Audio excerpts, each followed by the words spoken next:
Shalom para todos. Vamos a comenzar una enseñanza y la misma está relacionada con la celebración de Purim. Y de esta forma aprender un poco más de todo lo que conforma la cultura hebrea, todo lo que está establecido dentro del pueblo de Israel, para bien de todos nosotros, y de esta manera aprender mucho más al respecto de todo lo que está establecido. La historia de Purim comienza aproximadamente 900 años después del éxodo de Egipto. Los judíos habían vivido en Israel de manera continua desde que entraron por primera vez con Josué. Y de esta manera vivían en este territorio. Por 410 años el templo establecido por el rey Salomón en Jerusalén fue el punto central de la espiritualidad judía y de la vida de toda la nación. La primera tragedia que nosotros vemos en la historia de nuestro pueblo viene con la separación o la división de Israel en dos casas o dos reinos. Uno conocido como Casa del Norte, otro del Sur, uno conocido como Casa de Judá, otro conocido como Casa de Israel. Y eso sucedió con el hijo de Salomón, en este caso con Roboán, que fue el que dio como que los motivos por los cuales todo esto sucedió, aunque estaba establecido por Hashem que esto iba a suceder. Pero fue él el que lo originó, y es lo lamentable, en este caso para él. El reino del norte estaba habitado por 10 de las 12 tribus, recordemos que son 12, y eventualmente el reino del norte fue invadido por los asirios, estos dirigidos por Senajerib, que exiliaron a los judíos. Una cosa es el exilio y otra cosa es la diáspora. El exilio es una salida forzosa y la diáspora es una salida voluntaria. En este caso, ellos fueron exiliados y Senajerib forzó todo esto y de esta manera salieron del territorio y trajo como resultado que nuestro pueblo empezara a ir perdiendo su identidad a raíz que también salieron de su territorio. Quiere decir que la asimilación causó la pérdida de estas 10 tribus del pueblo de Israel. Pero vemos que 100 años después, el pueblo de Israel, o en este momento lo que existía, que era Casa de Judá, lo que era la provincia de Judea, se vieron enfrentados a otra horrible desgracia, y esta vez con el imperio babilónico en manos de Nabucodonosor, quien invade Israel, destruye el templo y exilia al resto de las tribus que quedaban, que en este caso era Judá, Benjamín y los levitas que hacían vida en ese territorio porque allí estaba el templo. Todos estos fueron a dar a Babilonia, que actualmente es Irak, y que en ese momento, si se iban en camello, tardaban aproximadamente 2 semanas en llegar. El profeta Jeremías había alertado al pueblo de que habría destrucción y que habría también un exilio. Pero él también predijo que el pueblo de Israel retornaría a su tierra y que reconstruiría el templo y toda la nación. Jeremías incluso especificó una fecha para el retorno y declaró que el templo sería reconstruido 70 años después de su destrucción. A pesar de eso, hubo muchas personas que creyeron que nunca volverían a Israel y que sintieron que ese exilio significaba como la finalización de esta relación especial y hasta familiar entre Hashem y su pueblo. Los judíos rápidamente se fueron adaptando al exilio y con él también fueron construyendo comunidades y condiciones para poder vivir en medio del mismo. Por eso empieza a surgir en Babilonia lo que se conoce como la sinagoga y otras cosas que empezaron a ser parte de la vida del pueblo de Israel. Dentro de esta celebración, considero que hay dos puntos importantes que destacar, que aunque no los vamos a desarrollar, sí quiero mencionarlos porque son sumamente importantes. El primero es la asimilación. La asimilación. La asimilación es la manera como una persona se va desconectando de su esencia, de su identidad, perdiendo su propósito en la vida y empieza a transitar por una senda diferente a la establecida por Hashem. Cuando una persona pierde su identidad, con ello pierde su propósito, porque la identidad es lo que expresa la esencia de la persona. Y muchos se vieron absorbidos producto de verse también como que tentados o motivados por muchas de las cosas que otras culturas estaban ofreciendo.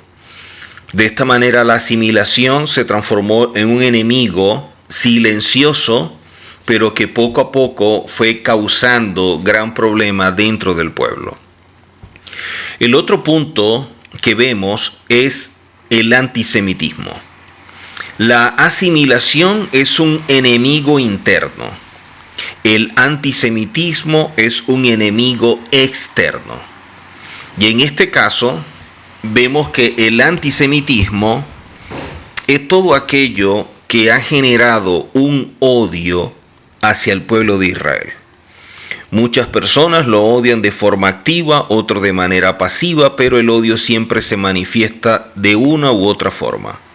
Muchos dicen amar al pueblo de Israel, pero al mencionar cosas hebreas o cosas relacionadas con la Torá, el rechazo no se hace esperar. También muchas personas, dándole una interpretación equivocada a la Torá, también empezaron ese proceso de antisemitismo y de odio hacia el pueblo de Israel y todo lo que representa, y eso se transformó en un arma para la destrucción de aquellos que son creyentes, y actualmente todavía esa arma sigue siendo efectiva en muchos. Porque ese odio hacia el pueblo de Israel y todo lo que representa lo judío hace que la persona se desconecte de la raíz del mensaje, de la esencia de lo que Hashem ha establecido.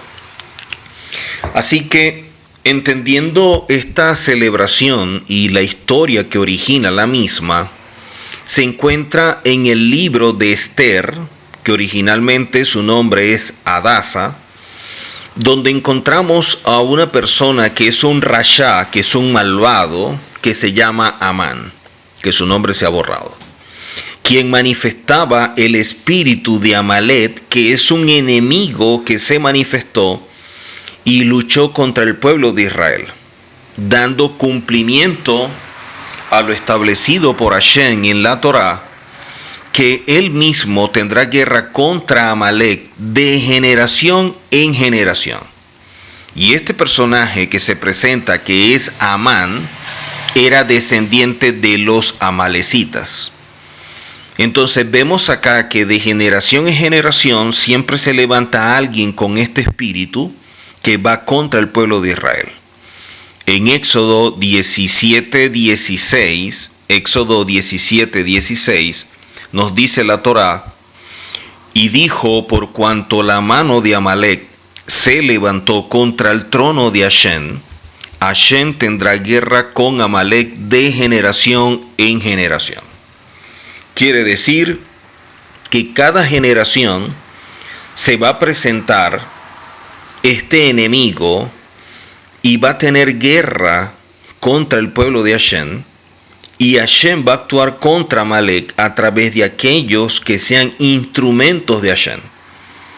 Y aquí vamos a entender mucho más esto, porque hay personas que son parte del pueblo de Israel, pero que no tienen una posición o no tienen una condición espiritual que le permita tener discernimiento, que le permita tener un oído sensible a la voz de Hashem y poder percibirlo. Y eso es lo que sucedió con el pueblo de Israel, que mientras que se estaba fraguando y planificando destruirlos a todos, ellos estaban muy tranquilos. Pero siempre hay personas establecidas por Hashem a los cuales revela su plan.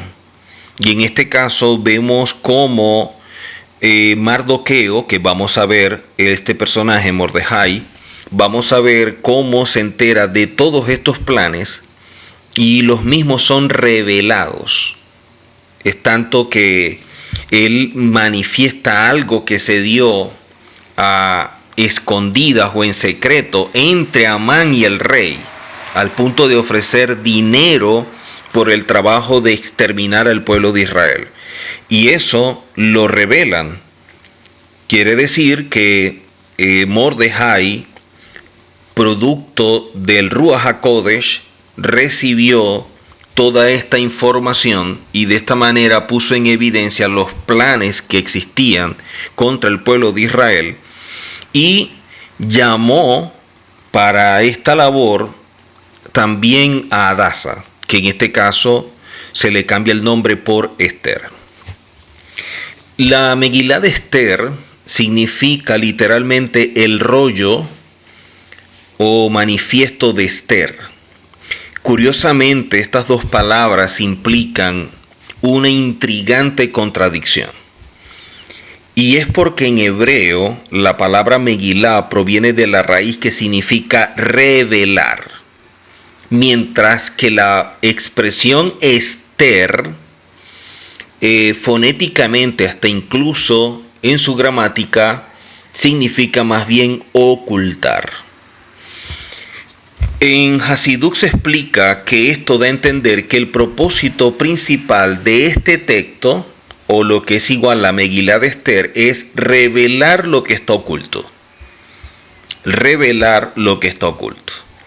En pocas palabras, aquí vamos a ver a no los enemigos que de forma abierta, producto del antisemitismo y cualquier otro motivo despiadado, puedan tener contra nosotros y de allí el odio y todo lo que hacen, porque es más que evidente que cuando una persona no está en una condición espiritual aceptable, cuando no está bien, entonces está pendiente de la vida de otras personas, y cuando ve que esas otras personas están alcanzando objetivos, están avanzando, están creciendo, y esta persona se ve estancada o deteriorada, siempre va a querer actuar contra aquellos que están avanzando. Entonces vamos a ver enemigos que de alguna manera se manifiesta que son abiertos o conocidos y que se expresan de forma muy clara. Pero como dicen los rabinos, hay los enemigos ocultos y que a veces hay enemigos ocultos que utilizan la máscara de la amistad. Y por eso hay que tener mucho cuidado con los supuestos amigos que se presentan, los supuestos hermanos de la fe que se presentan y que actúan peor que un rasha, que un malvado. Porque son personas con mal ojo, son personas con condiciones espirituales muy deplorables, personas que han malogrado su vida y que siempre tienen esa envidia, siempre tienen ese celo, siempre ven que otros como que alcanzan los que ellos creen que deberían ser para ellos, y porque no lo tienen, entonces tampoco desean que otros lo tengan. Entonces, estos enemigos ocultos, siempre en Purim, vamos a empezar a ver cómo se manifiestan, cómo se pueden presentar. Pero hay un enemigo oculto que a veces no se toma en consideración, que no está afuera, sino que está dentro de nosotros, que es el Yetzer Hará, que es la mala inclinación. Y con ese tenemos que lidiar siempre, porque está con nosotros. Entonces, el objetivo de esta Megilá es que nosotros podamos despertar y podamos tener mayor conciencia de lo que sucede a nuestro alrededor y sobre todo dentro de nosotros y empezar a tratar las cosas como deben ser. No dejar pasar por alto nada, sino ser vigilantes y ser diligentes para actuar con sabiduría y con firmeza en todo aquello que representa nuestro desarrollo espiritual. Así que de esta manera se pone manifiesto lo que está oculto y esta celebración juega un rol fundamental cuando nosotros leemos el libro de Esther y nos damos cuenta lo que está allí. Esta palabra Megilá, que significa rollo de pergamino y tiene la misma raíz de la palabra megalé, por eso traduce como revelar, pero es revelar algo que está como oculto, que está como escondido. Y conforme a un rollo, un pergamino se va desenvolviendo, se va abriendo, vamos viendo cosas que están allí y nos va revelando profundidades que son importantes para nosotros. Y esto es curioso, como dije previamente, ya que la Megilá de Purim, en este caso, esta carta de Esther, este manifiesto, no parece contener ninguna revelación en absoluto, supuestamente. De todos los libros parece ser el que revela menos y se pudiera tomar de forma trivial cuando no es así. Como es algo escrito precisamente para ocultar la verdad y seguir presos en la realidad, esta Megilá nos va a ayudar mucho a que se caigan los velos y por eso hablamos a veces de que en este tiempo se caen las máscaras. Las máscaras de personas que están cerca de nosotros, pero también los velos que nosotros mismos tenemos y no nos permiten caminar en la verdad y seguimos presos en la realidad. Entonces aquí la clave es que se pueda revelar en la vida de cada uno de nosotros los aspectos que impiden o que frenan nuestro avance y de allí los enemigos que se pueden presentar para tal fin, sean externos o sean internos. Los externos producto de diferentes motivos, por personas con problemas en sus cualidades, y de allí surgen los celos, las envidias y tantas cosas. También los externos como el antisemitismo y el odio a todo lo que huele a judío, pero el interno creo yo que es el más difícil porque es el que no detectamos, es un enemigo silencioso. Y hablo de la asimilación y con ello también hablo del Yetzer Hará o la mala inclinación. Por eso en la Torá, en Éxodo 17:16, se nos enseña que por cuanto la mano de Amalek se levantó contra el trono de Hashem, Hashem tendrá guerra con Amalek de generación en generación.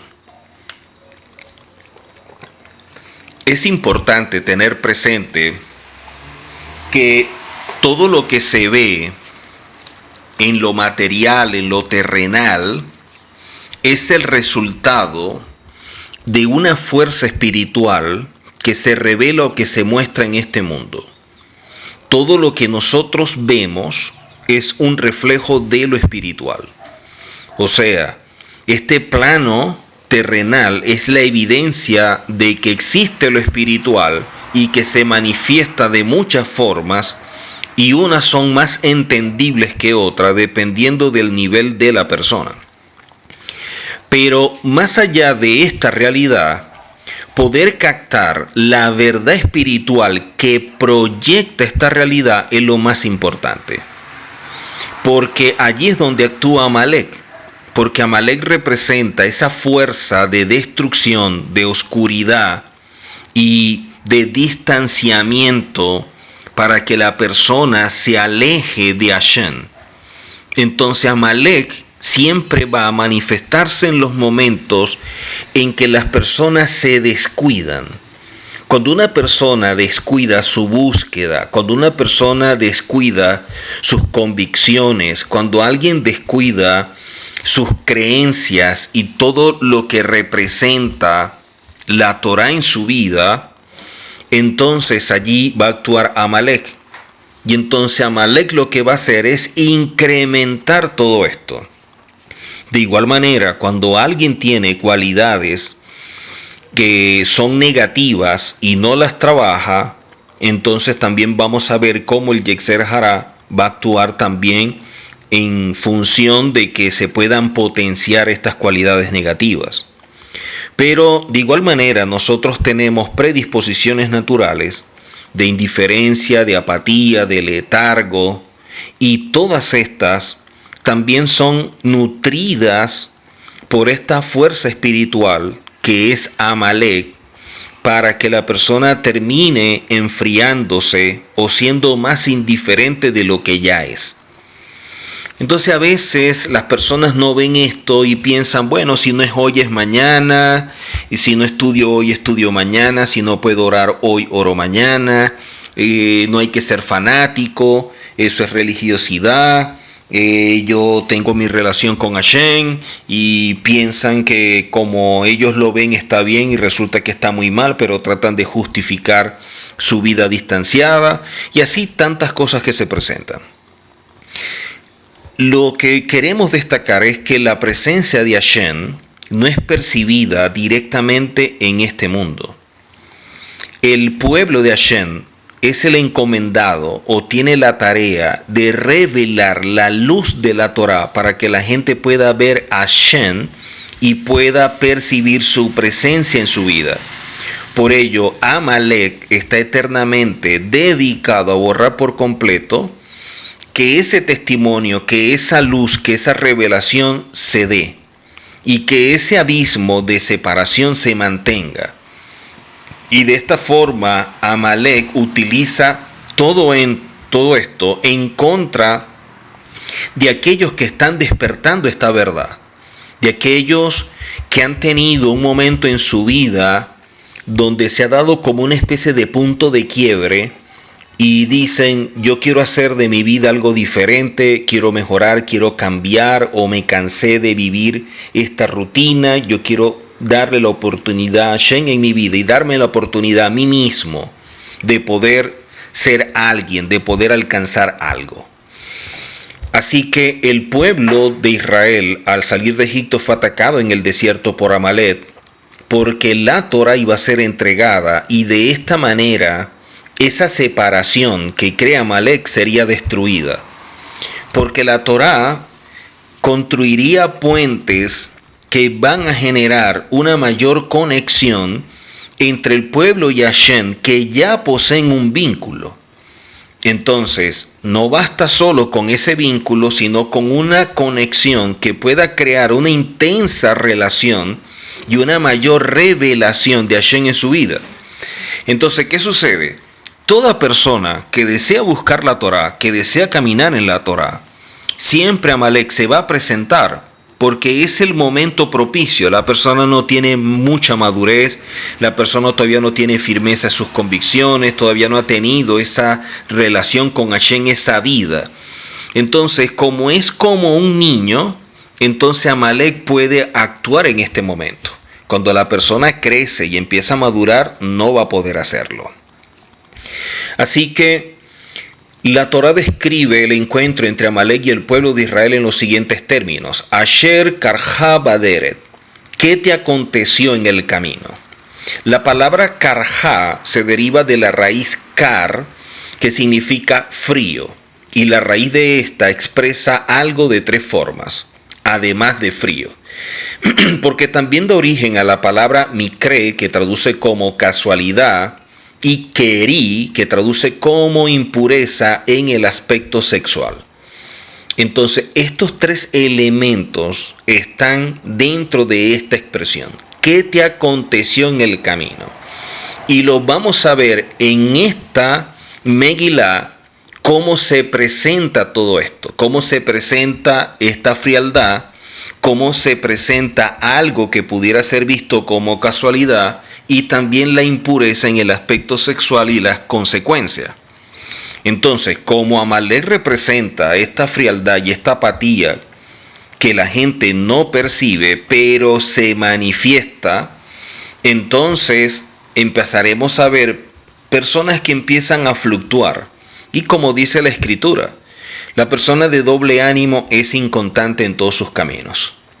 Así que Amalek lo que trae es que la persona se vaya como que apagando, que la persona vaya descuidando su estudio, su tiempo de oración, su tiempo de lectura, de compartir, de alimentarse o nutrirse con otras personas de la Torá.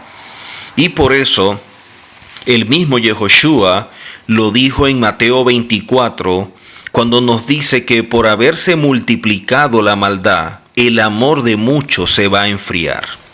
La maldad en hebreo es la palabra ra y significa arruinar, significa despedazar, dañar, degradar, maltratar con alevosía, quebrantar, afligir, devastar.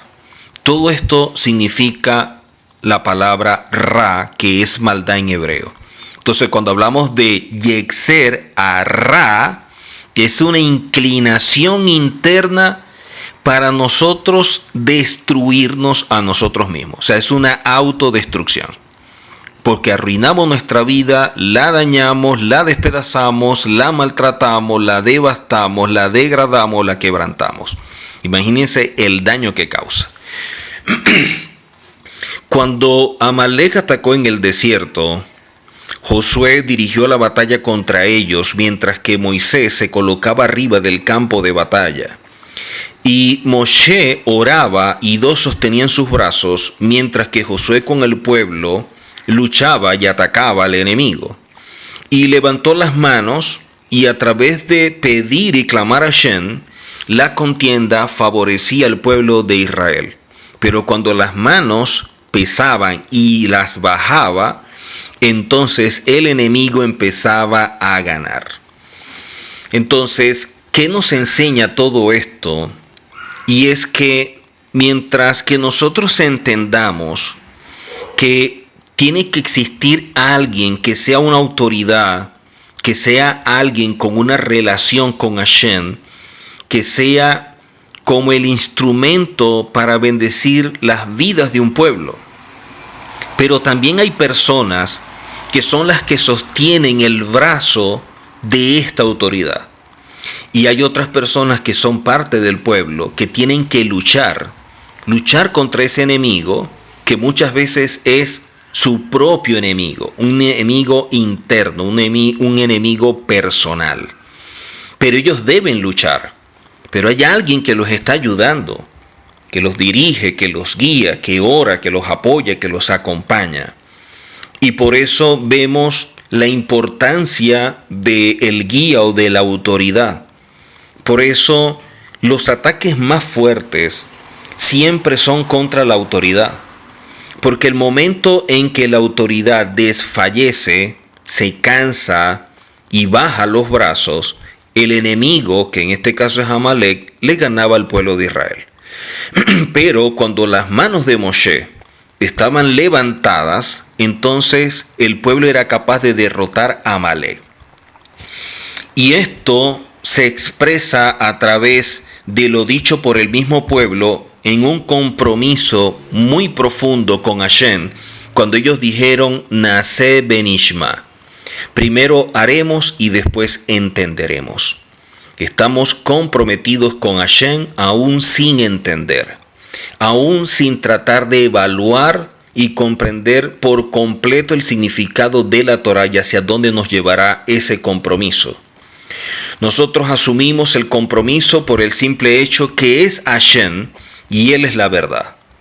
Las manos representan los órganos de Asiá, que representa el hacer, y la cabeza representa al órgano del sejel, del intelecto, del entendimiento.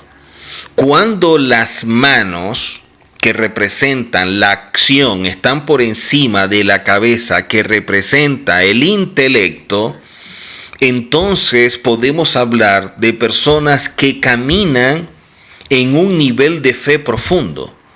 Por eso cuando las manos bajan, ¿qué queda por encima? La cabeza, que habla del entendimiento, del intelecto. Y es la manera como la gente quiere razonar, aplicar la lógica y tantas cosas a lo que Hashem establece, cuando Él lo que nos demanda es obediencia, no entendimiento. No es que entendamos, no es que comprendamos, es que obedezcamos. Lo que Amán representa es más que evidente que debe tener su raíz en la Torá, o en la Torá se manifiesta. Y allí es donde nosotros ubicamos todo este mal, de dónde surge y la forma como podemos nosotros luchar contra él. Porque recordemos que es una fuerza espiritual que aleja al hombre de Hashem. Y Amalek causa como una especie de ceguera para que la verdad quede escondida. Por eso Amalek crea como un abismo entre Hashem y el mundo. De allí que vemos nosotros en Devarim o Deuteronomio, 25:13, Devarim o Deuteronomio 25:13, que dice la Torá: acuérdate de lo que hizo Amalek contigo en el camino, cuando salías de Egipto. No los atacó en Egipto porque eran esclavos. No los atacó en Sinaí por el nivel de santidad y la luz de Hashem en el lugar. ¿Dónde los atacó? En el camino. Lo que hizo Amalek contigo en el camino. Quiere decir que en nuestra vida, cuando transitamos por un camino para alcanzar un nivel mayor, es cuando viene el ataque. El ataque no viene cuando estamos tranquilos. El ataque no viene cuando somos perezosos, cuando somos indiferentes, porque eso no preocupa. Preocupa es cuando la persona toma la decisión de asumir un estilo de vida aferrado a la Torá y quiere tener una verdadera relación con Hashem. Cuando empieza a dar los pasos, ahí es cuando viene Amalek. Pero tiene que atacarlo al principio para que la persona no desarrolle fortaleza y madurez. Y por eso lo golpea al inicio. Aquí empezamos a ver ahora con esta Megilá de Esther lo que sucede en el imperio persa. Eventualmente llegó a conquistar Babilonia y hay una persona que algunos dicen que era como una especie de líder llamado Ahasveró, que es Asuero. Otros enseñan que esta persona que es Asuero era alguien que no venía de la realeza ni nada por el estilo, sino que era alguien cercano a la realeza porque se encargaba de los caballos del rey. Y esta persona, Asuero, usurpó el trono y se convirtió en la máxima autoridad, en el rey del imperio persa. Y cómo llega este hombre a ser alguien tan importante. Bueno, se enseña que Nabucodonosor tenía grandes tesoros, pero él muere y nadie sabía dónde estaban sus tesoros. Pero habían comentarios de dónde estaban como que escondidos. Y más adelante viene su descendiente y luego viene otro descendiente. Y este hombre que era descendiente de esa línea de Nabucodonosor, o venía de esa línea de autoridades, llega a morir y carente de hijos, establecen que debe alguien asumir el trono. No hay un descendiente directo. El que murió y no tiene hijos, entonces llegan a la conclusión de que la persona que posee más riquezas asuma y sea el próximo rey. Hay alguien que es Asuero, que conociendo todo esto y sabiendo dónde estaban los tesoros, que dicen que eran muchísimos, empezó a mostrarlos y de esta forma se transformó en la máxima autoridad. Pero como era alguien que no tenía sangre de la realeza y era cuestionado por ello, él se casa con Vasti, que era una hija de descendiente de Nabucodonosor. O sea, Vasti viene siendo de la realeza. Vasti viene siendo, algunos dicen que era nieta de Nabucodonosor. Y él se casa con ella para evitar las críticas de cómo asume el poder sin ser sangre real, pero con mucho dinero. Entonces, siempre habían como que rumores alrededor de todo esto, de cómo esta persona obtuvo todo ese dinero y cómo se casa con Vasti. Ahora, esta persona llega al trono de esa forma, alguien con grandes problemas de autoestima, pero con mucha ambición. Vasti, sabiendo el origen de esta persona, que lo cuestiona y lo ataca constantemente y que de alguna manera lo desacreditaba, y había una lucha entre ellos. Sin embargo, por intereses particulares mantuvieron esa relación. Asuero, basado en un momento, en un cálculo erróneo, creyó que los 70 años de la profecía de Jeremías ya se habían cumplido y que por lo tanto la sentencia de los judíos era simplemente permanecer en el exilio.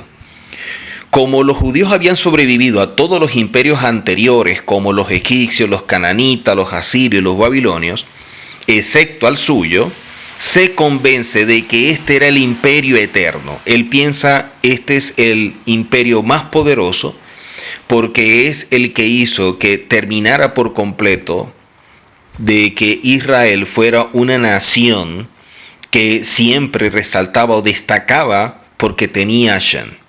Así que él pensaba que el exilio permanente o que se estaba dando en ese momento de los judíos era un indicador de la inmortalidad de su pueblo o de su imperio. O sea, él pensaba, yo voy a ser rey y este imperio va a prevalecer y se va a mantener porque si los judíos no han acabado con este imperio y se dijo que en el año 70 se iban y no se han ido, entonces ya todo se acabó.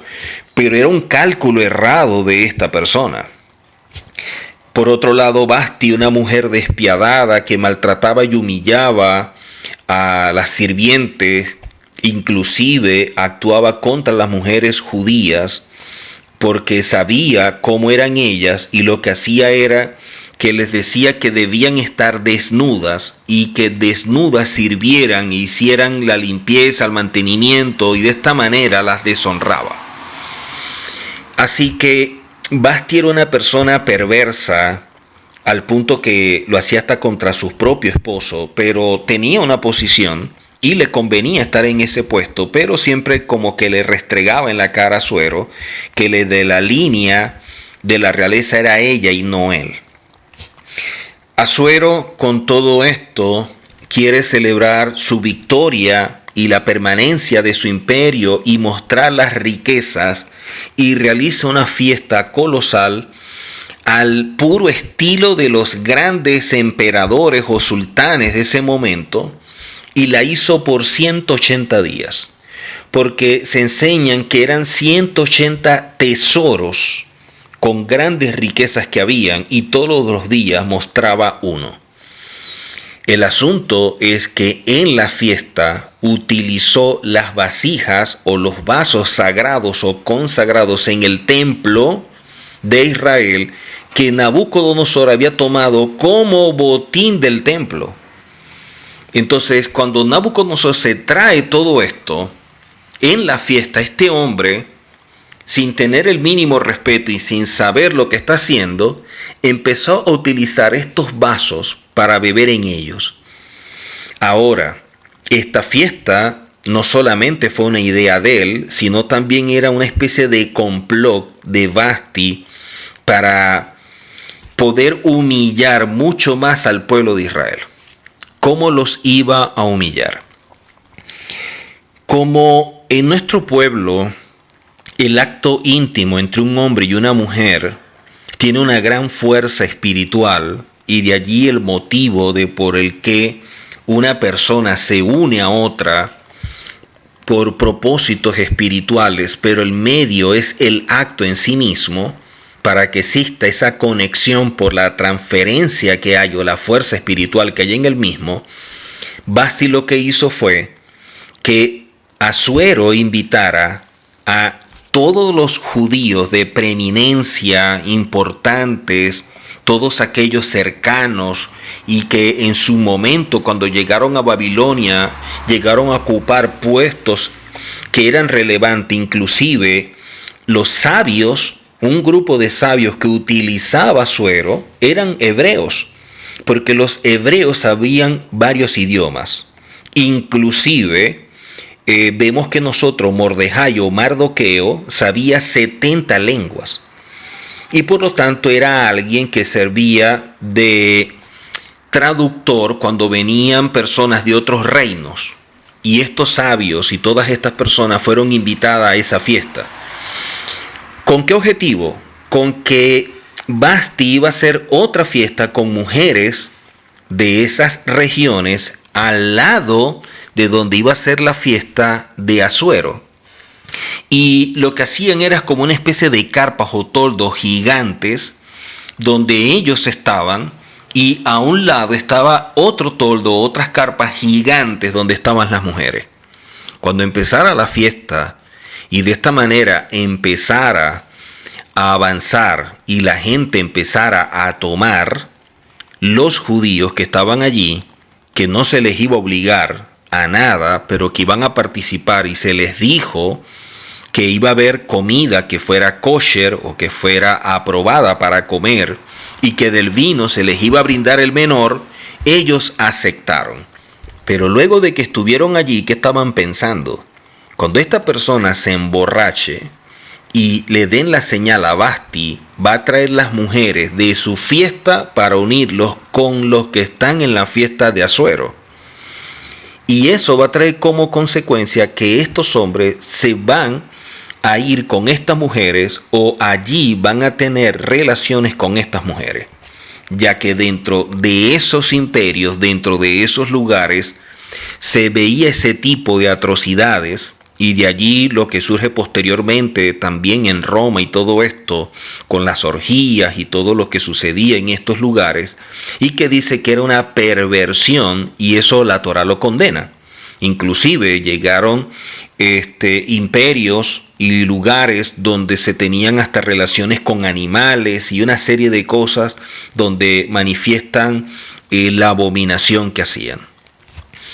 Entonces, más allá de lo trágico que pudiera ser la fiesta por compartir este tipo de cosas con personas que no eran parte de la cultura y observantes de la Torá, era el hecho de que de alguna manera en medio de esa situación participaran por las condiciones de ebriedad en medio de un tipo de cosas que iban a traer como consecuencia que ellos se vieran afectados espiritualmente. Y de esta manera era como así los terminamos de acabar. De esta manera ya no van a ser importantes ni relevantes ni nada por el estilo, porque siempre se corría el rumor: el pueblo de Israel retornará a Jerusalén y va otra vez a levantar el templo y serán nuevamente una nación poderosa. Y esto asustaba mucho a los imperios o los reinos que estaban cercanos. Así que de esta manera participan en la celebración de Asuero, a pesar de que tenían sus creencias. El Talmud afirma que el pecado más grande fue el que causó, o este pecado tan grande fue el que causó la amenaza casi fatal del exterminio del pueblo de Israel. O sea, el edicto que sale para destruir al pueblo de Israel es porque el pueblo, en vez de unirse, protegerse, lo que hizo fue unirse y relacionarse y conectarse con estas mujeres.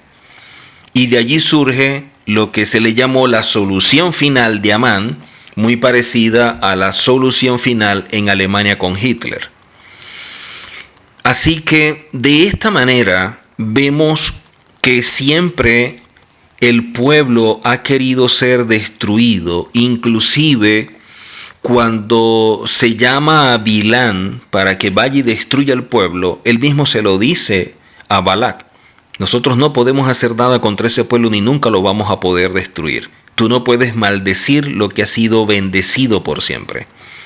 Por lo tanto, si tú quieres que a ellos les suceda algo, tú lo que tienes que hacer es provocar que cometan un error que cause una deshonra. O sea, que alguien quiera dañarlos no va a poder hacerlo. Lo único que les puede hacer daño es que ellos mismos violenten la Torá, y eso abre una puerta para que el enemigo pueda actuar en su contra.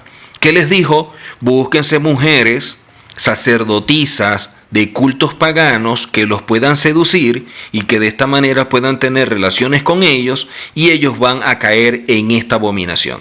Que fue lo mismo que sucedió en un momento dado cuando uno de los príncipes tomó una mujer, la llevó al pueblo y tenía relaciones con ella siendo una mujer pagana, y eso desató una enfermedad muy grande hasta que vino Pinjas y vio lo que estaba haciendo, agarró una lanza y atravesó a esta persona y a esta mujer y los mató, y dice que de esa forma cesó la mortandad.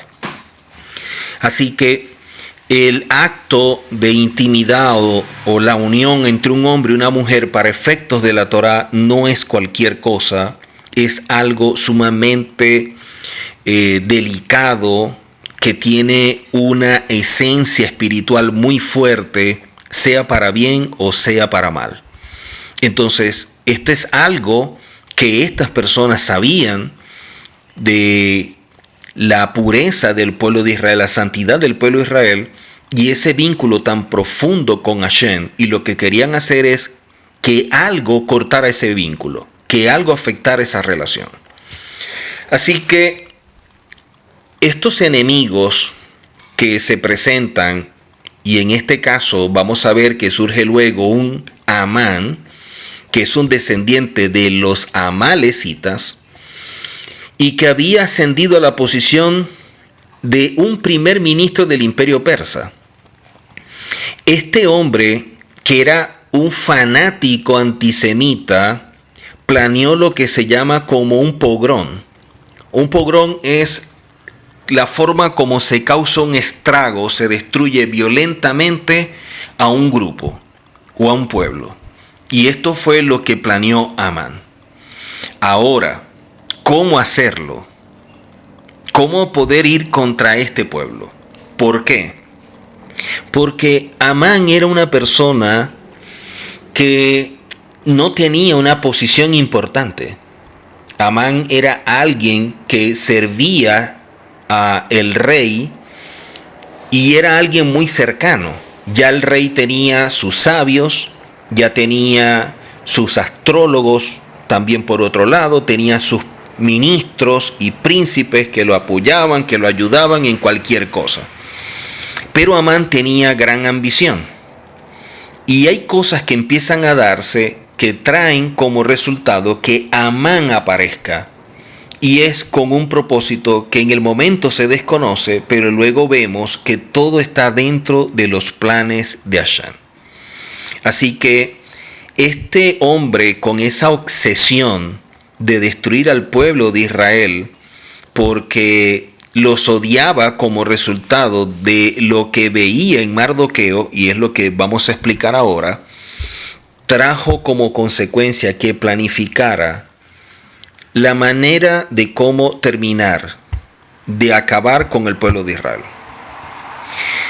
Vemos que dentro del pueblo, y en este caso Asuero, viendo también por temor a lo que se había profetizado, de que volverían en el año 70 para terminar de aclarar o terminar de definir todo esto, oye lo que dice Basti en relación a la fiesta, y de esta manera él asume que ya con eso queda todo listo.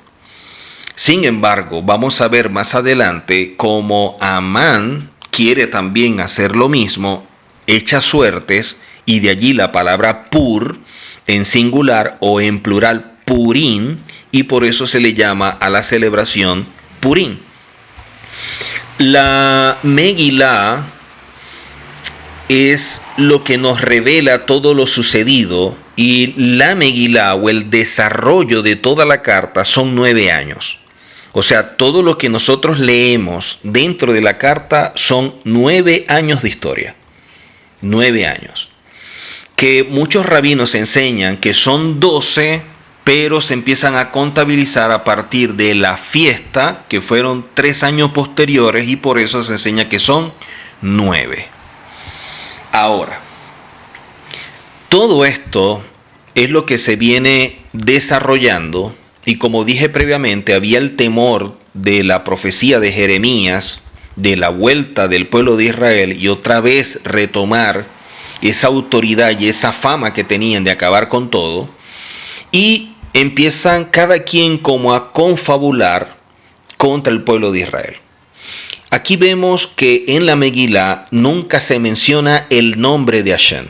Aunque existen varias alusiones, esta omisión sorprende a muchas personas, aunque realmente refleja el tema central de la fiesta, diciendo que aunque la persona no lo vea, porque está sumergido en una realidad, la verdad es que Hashem siempre está.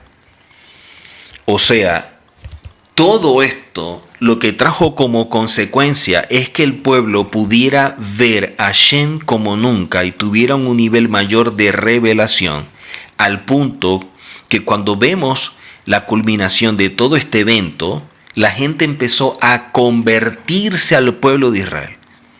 La gente empezó a querer ser parte del pueblo de Israel por la forma como intervino Hashem para salvar a su pueblo.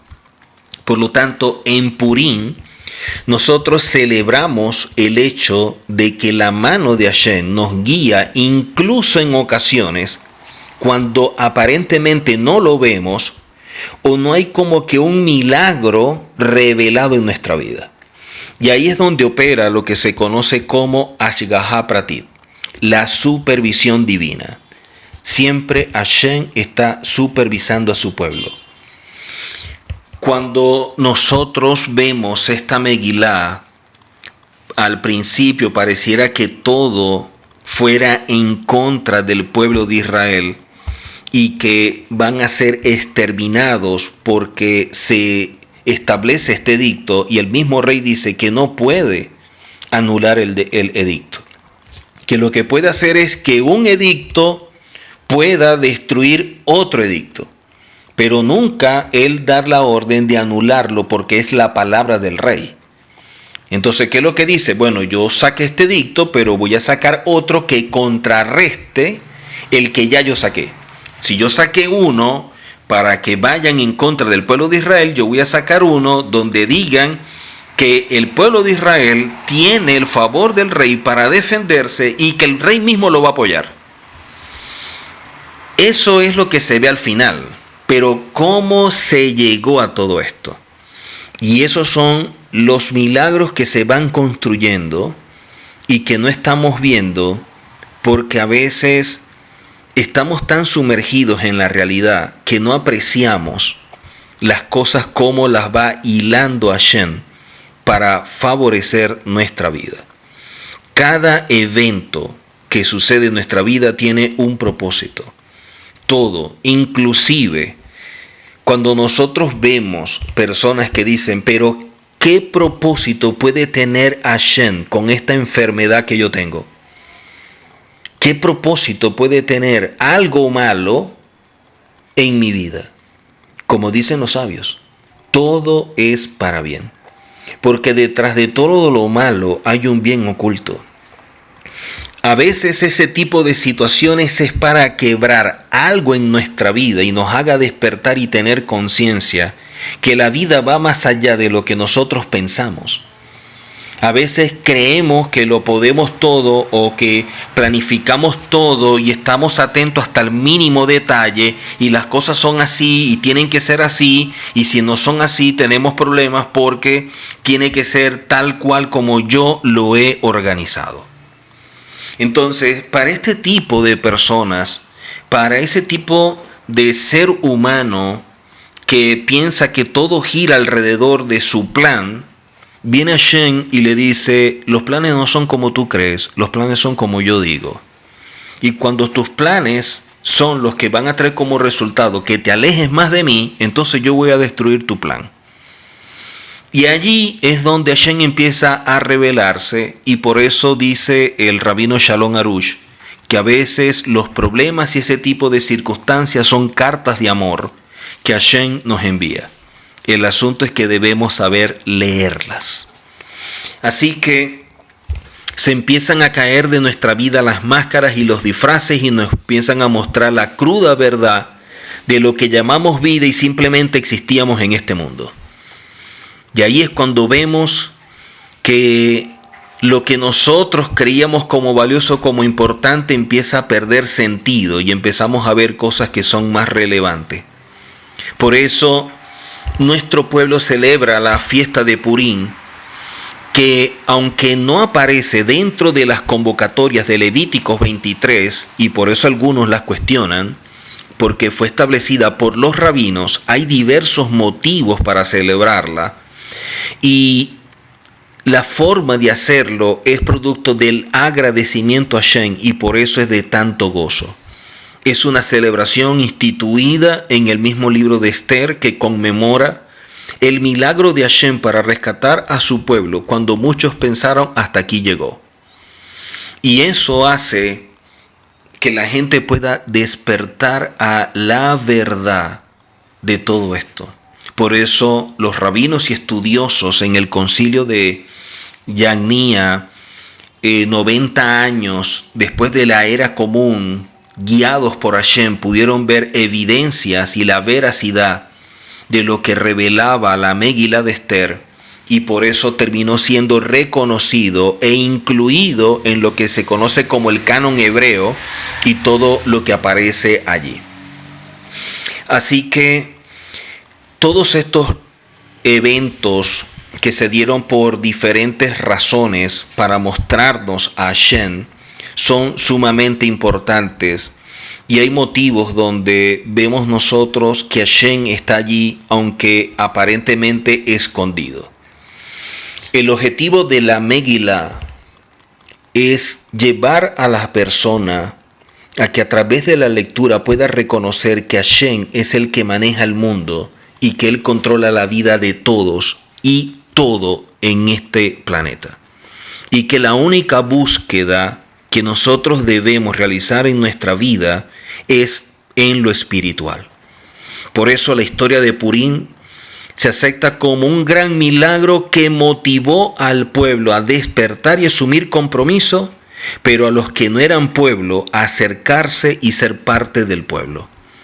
La celebración busca que esa manifestación del cielo se siga dando, se siga estableciendo, y por lo mismo es parte de la historia de nuestro pueblo, porque cada día nos hace asumir un mayor compromiso con Hashem y con todo lo que Hashem nos demanda. La esperanza de nuestro pueblo está basada en algo sumamente importante, y lo vemos primeramente cuando Hashem establece la Torá en Sinaí. Dice que todos nos presentamos y que fuimos vistos como uno. Fuimos vistos como uno.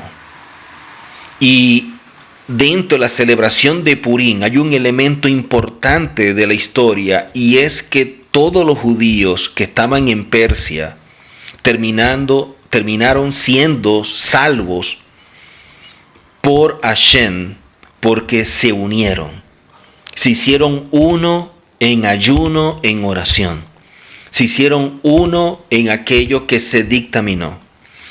Y el instrumento de Hashem fue Mordejai, y Mordejai tuvo de apoyo a Esther, que abrió la posibilidad para que ello sucediera. porque Hashem la colocó en una posición que no fue fácil, y lo vamos a entender luego. Y el mismo Mordejai se lo dijo: tú debes entender, tú debes aprender que Hashem te colocó en esta posición por un propósito. Y si tú no cumples el propósito, simplemente va a colocar a otro. Pero no creas que porque eres cercana al rey, contigo no va a suceder lo mismo que sucede con todos los judíos. Si crees que es así, estás equivocada. Así que vemos acá a un hombre como Mordejai, que hizo lo que hizo en favor del pueblo. Una mujer como Hadasa, como Esther, que hizo lo que hizo por amor a Hashem, por obediencia a Mordejai. Y a un pueblo que sin darse cuenta, poco a poco fueron perdiendo esa conciencia de Hashem en su vida y se fueron desconectando. Esto que era para mal terminó para bien, así como lo dijo Joseph a sus hermanos: lo que ustedes planificaron para mal, Hashem lo utilizó para bien. De igual manera sucede siempre. La esperanza de nosotros como pueblo es que siempre podamos estar unidos en comunidad. Dicen los rabinos: donde hay una comunidad, donde hay un grupo de personas que temen a Hashem, la luz de Hashem resplandece en ese lugar y hay bendición. Y eso es lo que siempre ha sucedido en nuestro pueblo. Donde hay personas que aman a Hashem, que obedecen a Hashem, que quieren aprender y caminar conforme a Hashem, la bendición de Hashem reposa en ese lugar. Por eso es que Hashem establece hombres y mujeres para que sean utilizados por Él, para que puedan alimentar y nutrir estas comunidades. Y de esta forma, como dice el Pirkei Avot, teniendo a un maestro, teniendo un guía, tú te apartas de la duda. Tú puedes caminar por esta senda establecida por Hashem. Porque la esperanza siempre se vive en comunidad cuando actúan como uno. Y al relacionarnos como uno, es lo que crea una fuerza espiritual para que las oraciones y todo lo que se haga llegue delante de la presencia de Hashem como olor fragante. Por eso, en nuestro pueblo nunca se piensa en un futuro hermoso y en un bienestar si no hay una comunidad. Estar solos apaga, desgasta, va adormeciendo a aquella persona que ama a Hashem, porque el mismo entorno lo absorbe. Y esto es algo que debemos tener presente.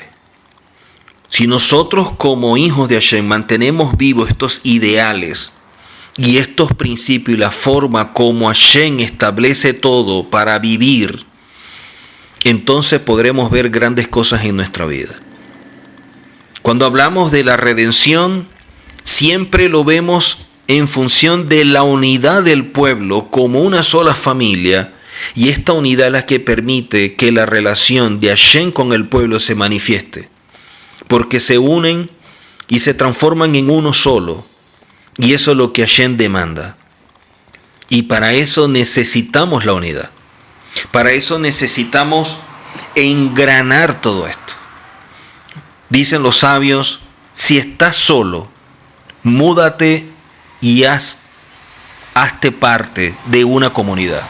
Tienes que ser parte de un grupo, de una familia, para que de esta manera puedan juntos caminar en la Torá. Porque de esta manera unos con otros se dan fuerza. Unos con otros pueden ayudarse entre sí mismos. Y de esta manera es lo que da un impulso mayor a la espiritualidad.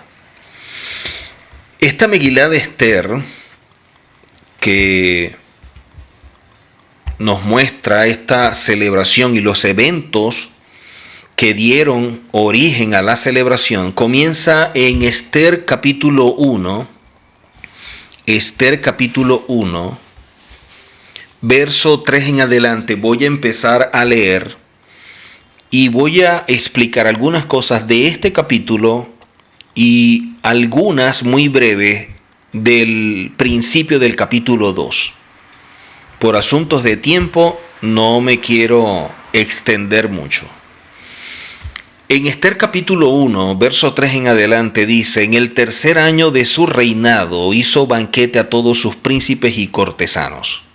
En el tercer año del reinado de este hombre que se hizo rey, como ya lo expliqué, él hace este banquete, teniendo delante de él a los más poderosos de Persia y de Media, gobernadores y príncipes de provincias,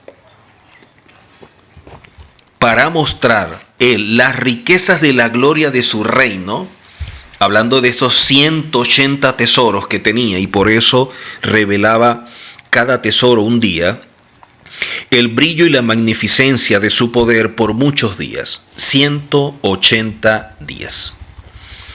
Y cumplidos estos días, hizo el rey otro banquete por 7 días en el patio del huerto del palacio real a todo el pueblo que había en Susa, capital del reino, desde el mayor hasta el menor.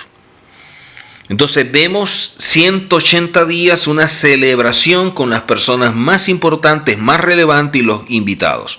Y luego se extiende por 7 días más, donde él empieza a invitar a otras personas que son parte del pueblo para que puedan admirar también todo su poderío.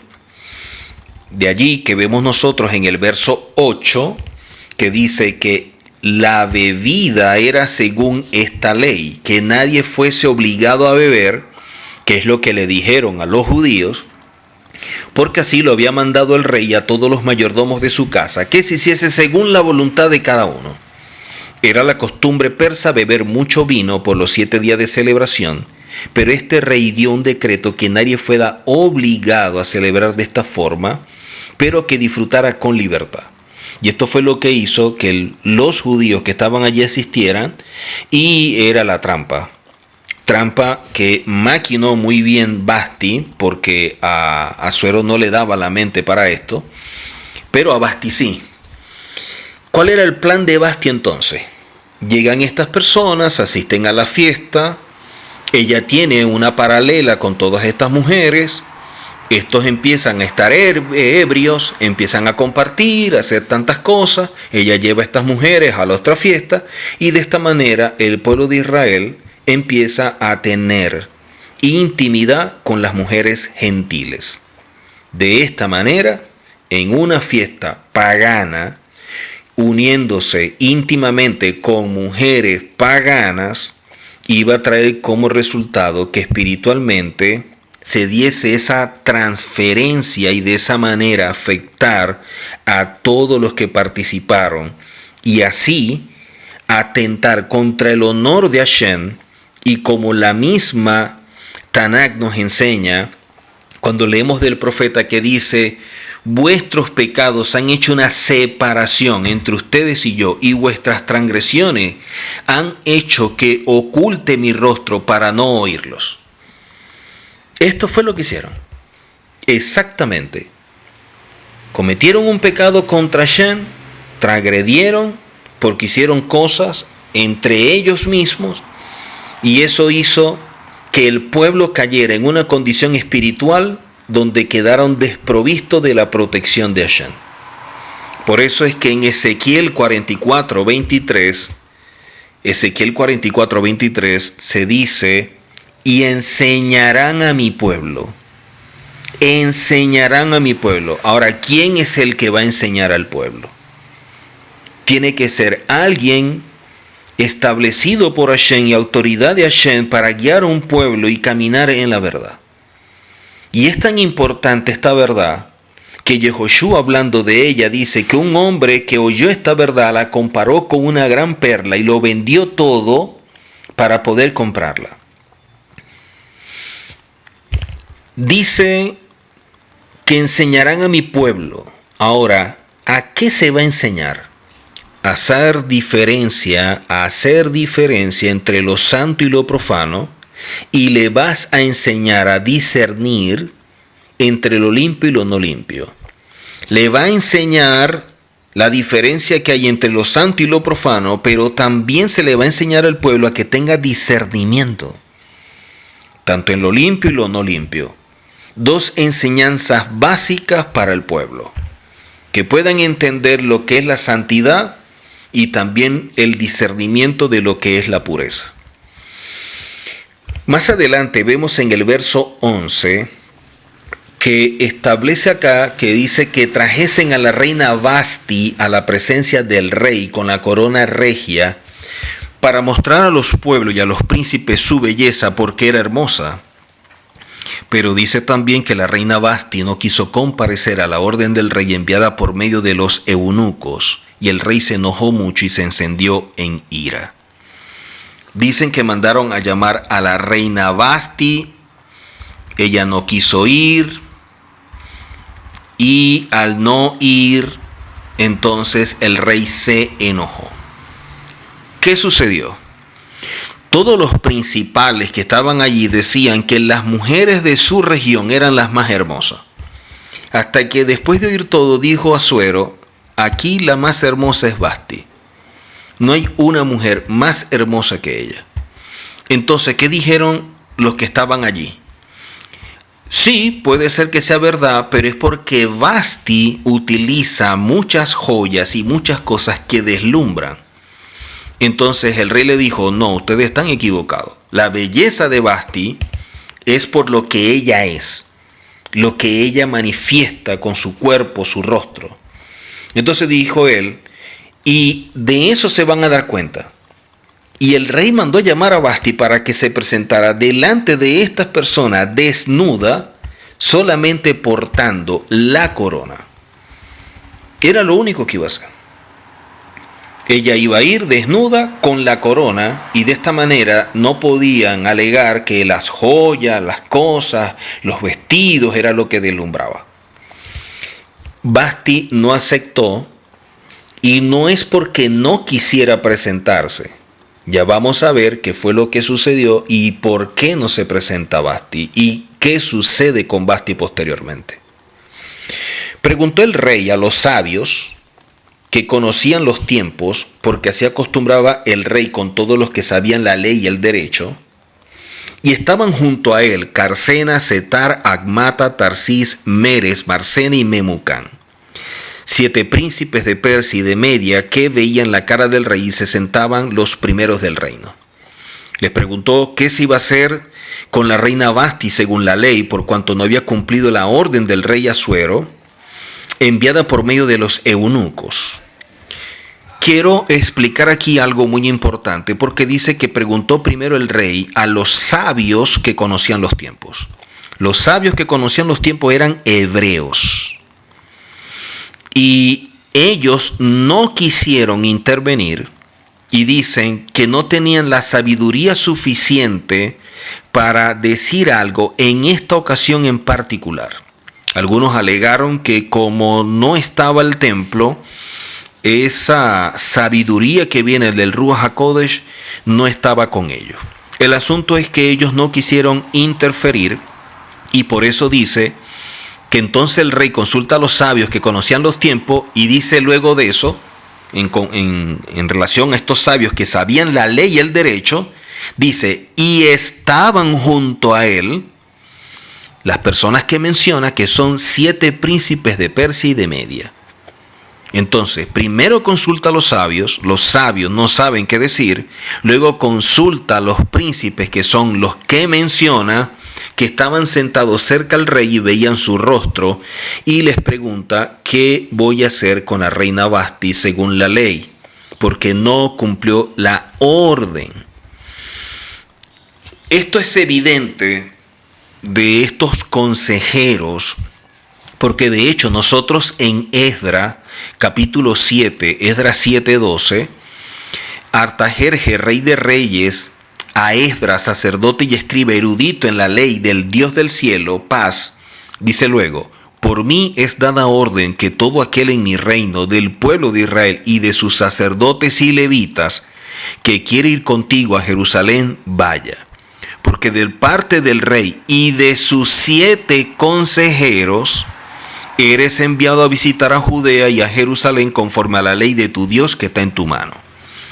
Esto nos confirma que el rey siempre tenía a estas 7 autoridades, como aquí las menciona en el libro de Esther, que eran quienes los ayudaban o que eran quienes lo apoyaban. ¿Ok? Ahora, ¿qué sucede? Dice luego el verso 16 del capítulo 1 que Memucán, que estaba delante del rey de los príncipes, le dijo: no solamente contra el rey ha pecado la reina Vasti, sino contra todos los príncipes, contra todos los pueblos que hay en todas las provincias del rey Asuero. Ahora, Memucán, ¿de dónde saca este comentario? Que los sabios no sabían, los príncipes tampoco, y él siendo un príncipe, luego emite este comentario. Hay diferentes posturas en cuanto a esto, pero dicen que alguien le sopló la respuesta a Memucán. Hubo alguien que le dijo: haz esto o dile esto. Inclusive, algunos argumentan que eso venía de labios de Amán. Y ya vamos a saber el porqué. ¿Qué dice luego en el verso 17? Porque este hecho de la reina llegará a oído de todas las mujeres, y ellas tendrán en poca estima a sus maridos, diciendo: el rey Asuero mandó traer delante de sí a la reina Vasti y ella no vino. Y entonces dirán esto las señoras de Persia y de Media, que oigan el hecho de la reina, a todos los príncipes del rey, y habrá mucho menosprecio y enojo.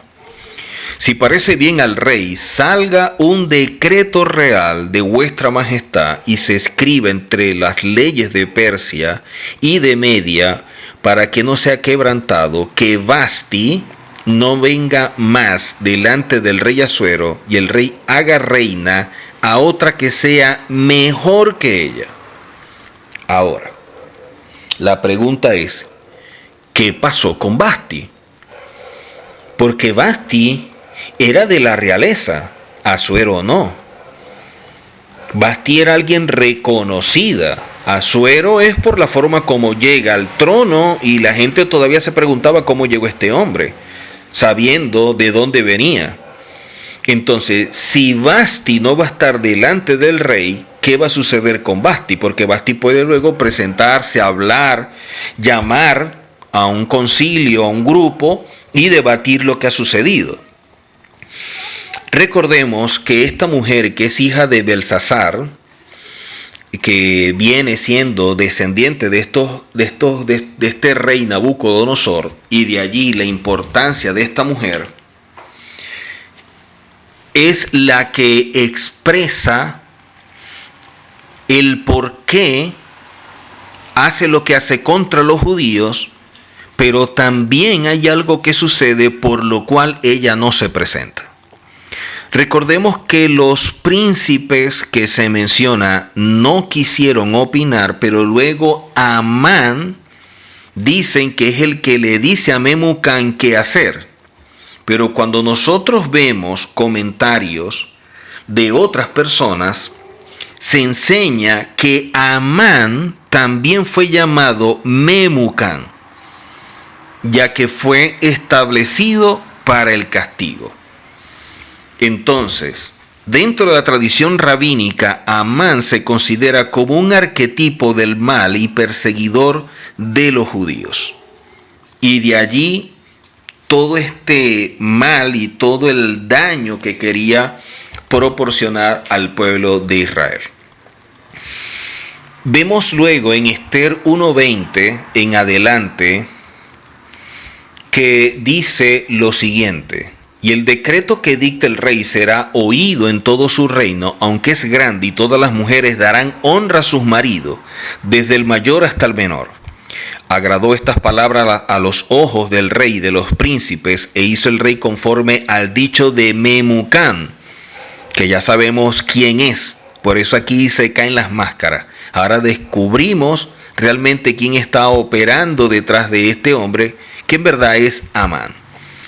Pues envió cartas a todas las provincias del rey, a cada provincia conforme a su escritura, y a cada pueblo conforme a su lenguaje, diciendo que todo hombre afirmase su autoridad en su casa y que publicase esto en la lengua de su pueblo.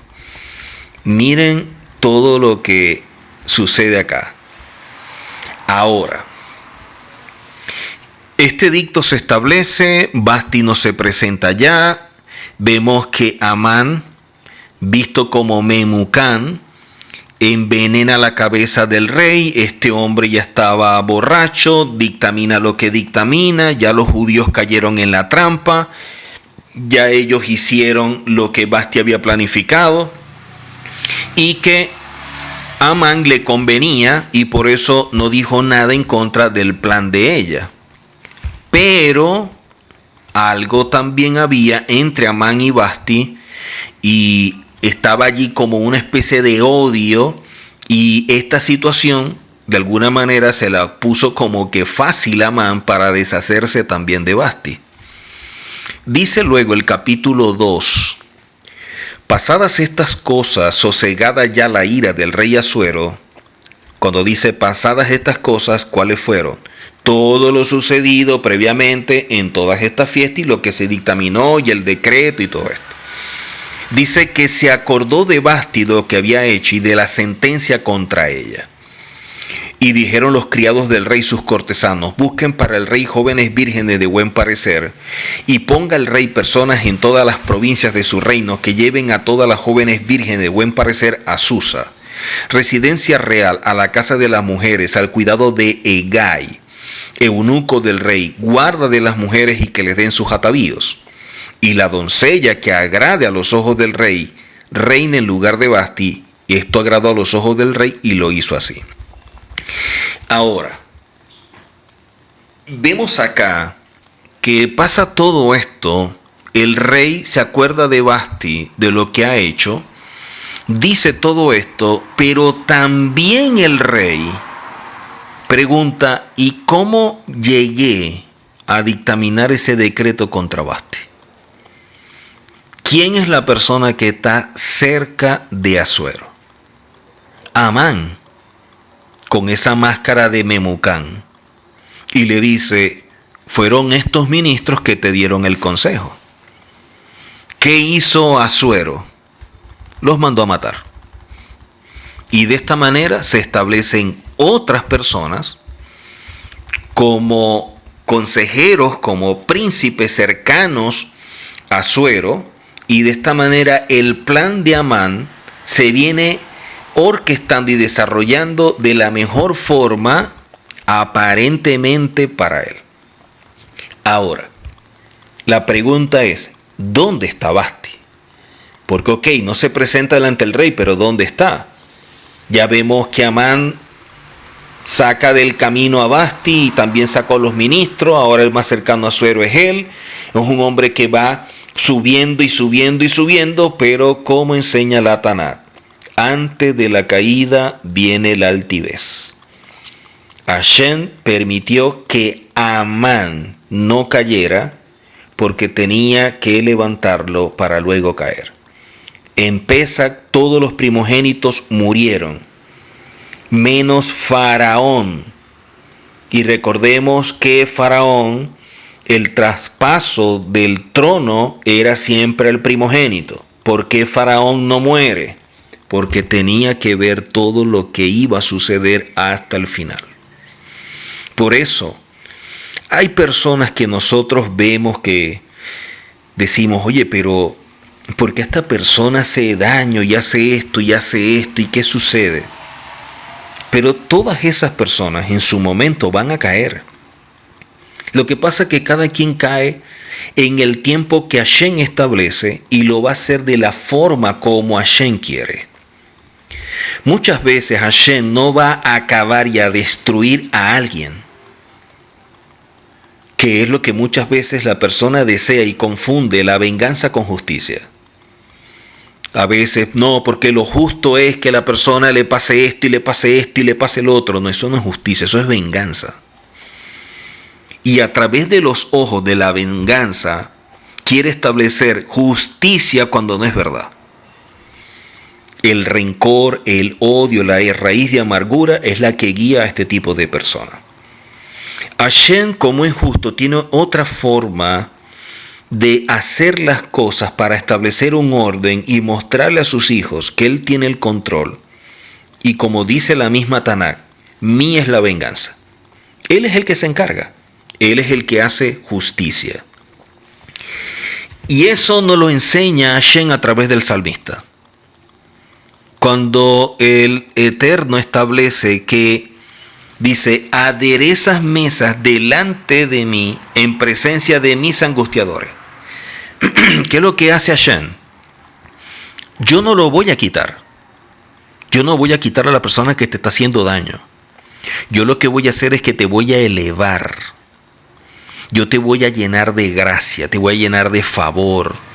Te voy a dar y te voy a colocar en una posición que esta persona jamás va a poder llegar. Y esa forma es que yo voy a hacer justicia.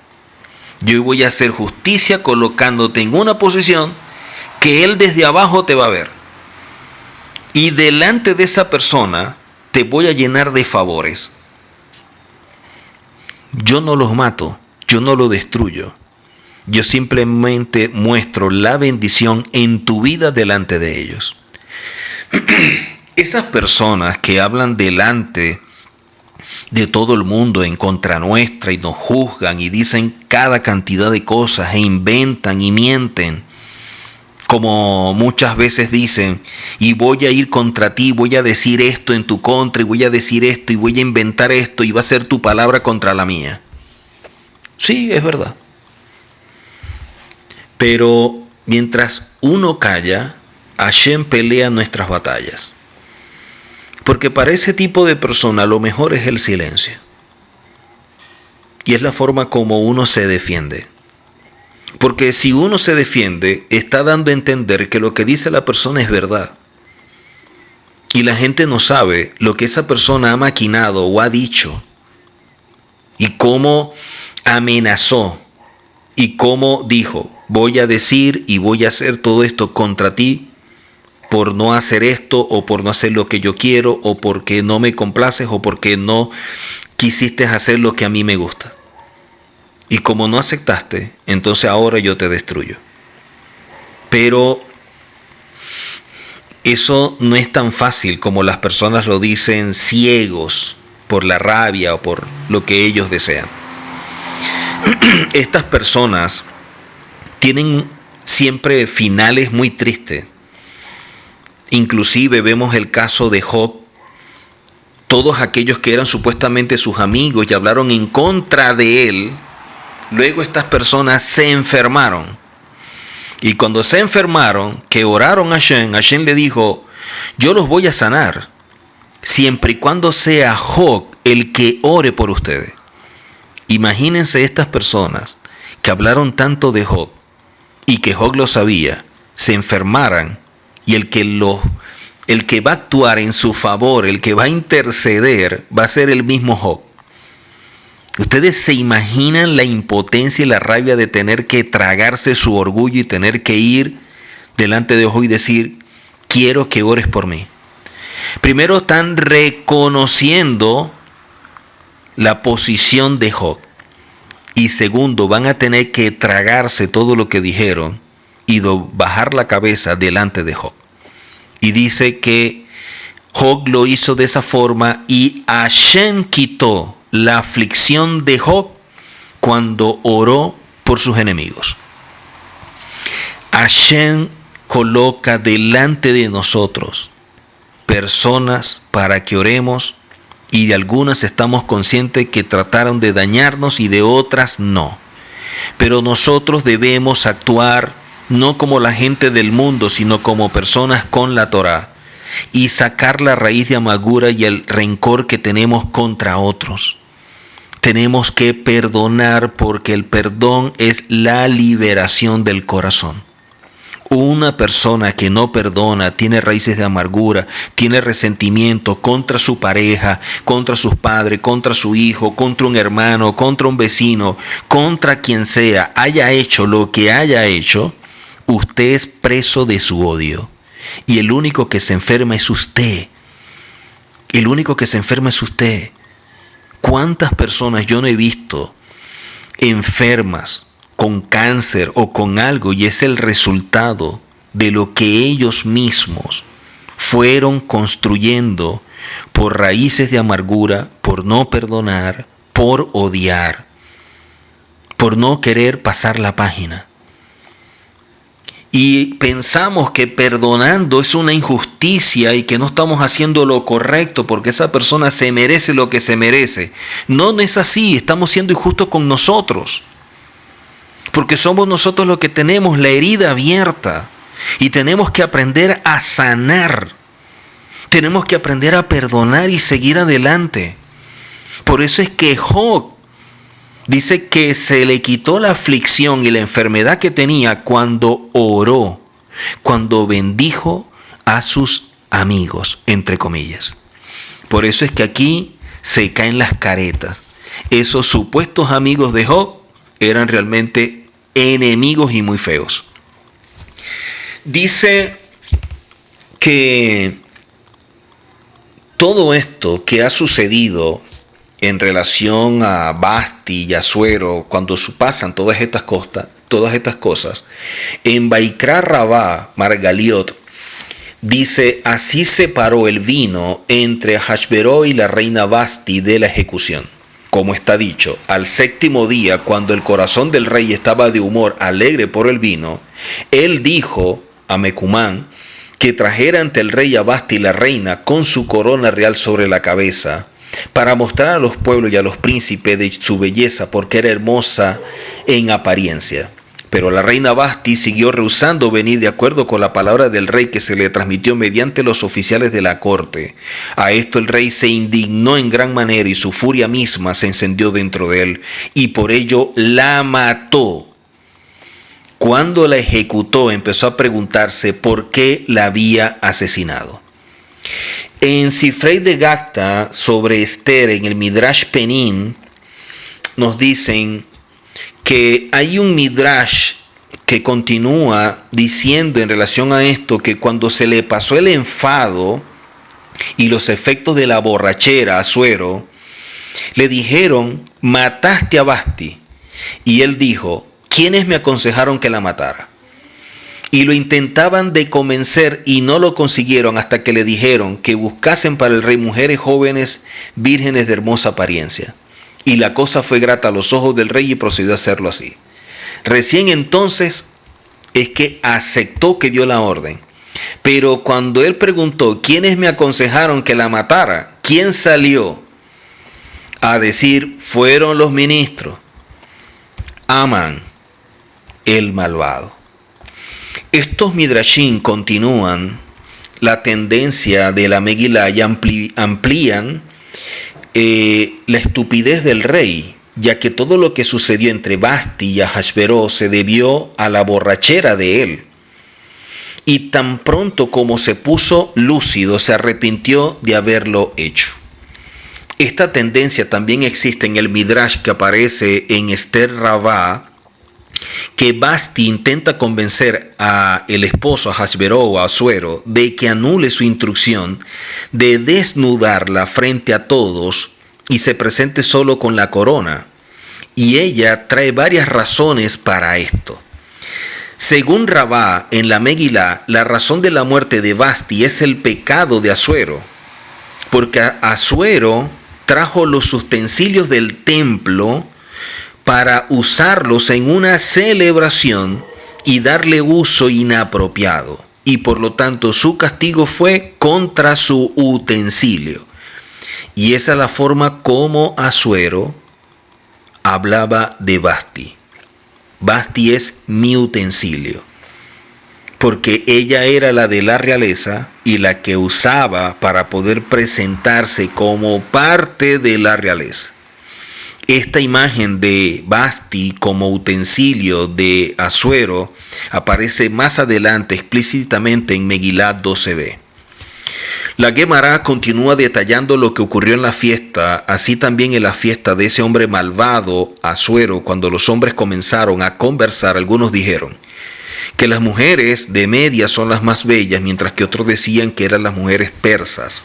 Asuero le dijo: el utensilio que uso, entre paréntesis, mi esposa, no es ni de Media ni de Persia, sino más bien caldea. ¿Desean verla? Le dijeron: sí, siempre y cuando venga desnuda, porque deseamos verla sin los adornos que la embellecen. Aquí Rabá comenta que Vasti le dan el castigo de Keneged Midá Keneged. Le dan el castigo de Midá Keneged Midá, o sea, medida por medida. Vasti siempre actuó contra las mujeres judías, desnudándolas en el palacio, y las humillaba y las castigaba de esta forma, haciendo que trabajaran desnudas. Y de esta manera Vasti también se le pidió que se presentara desnuda, y por eso fue castigada de esa manera. El asunto es que la mano de Hashem está en todo esto. Por lo tanto, se decretó que fuera llevada ante el rey desnuda. Esto es como está escrito: después de estas cosas, cuando la ira del rey fue apaciguada, él recordó a Vasti y lo que ella había hecho y lo que se había decretado contra ella. Es decir, tal como lo había hecho con las mujeres judías, así también se decretó contra ella. La Gemara trae otras razones para la negativa de Vasti. ¿Cuál es la razón por la cual Vasti no se presentó? El rabí Yosif Bar Hanina dijo: esto enseña que ella se enfermó de la piel como una especie de lepra, y por lo tanto estaba avergonzada de exponerse desnuda en lo público cuando tenía eso en la piel.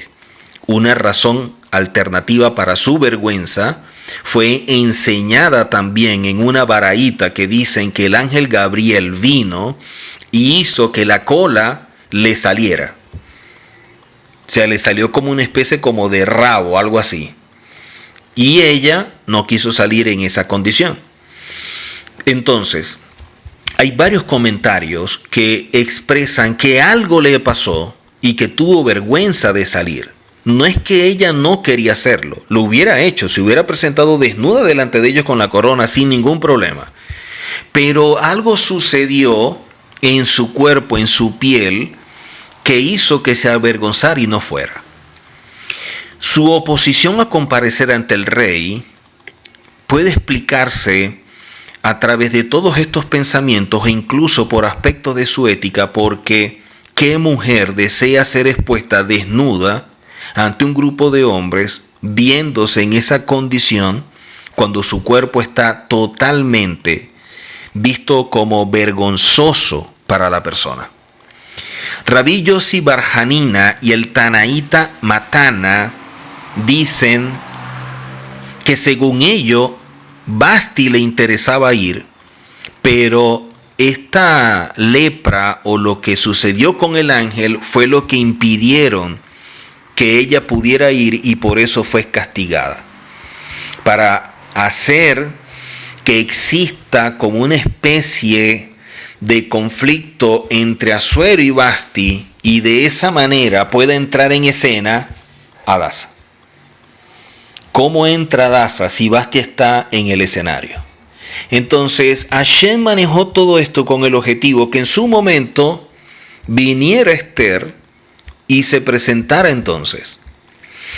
Dice ahora en el capítulo 2, verso 5, en adelante, capítulo 2, verso 5, que había en Susa, residencia real,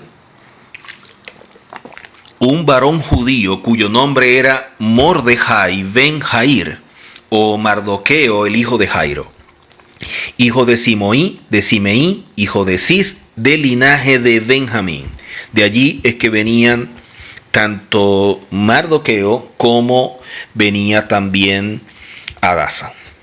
Dice, el cual había sido transportado de Jerusalén con los cautivos que fueron llevados con Jeconías, rey de Judá, a quien hizo transportar Nabucodonosor, rey de Babilonia.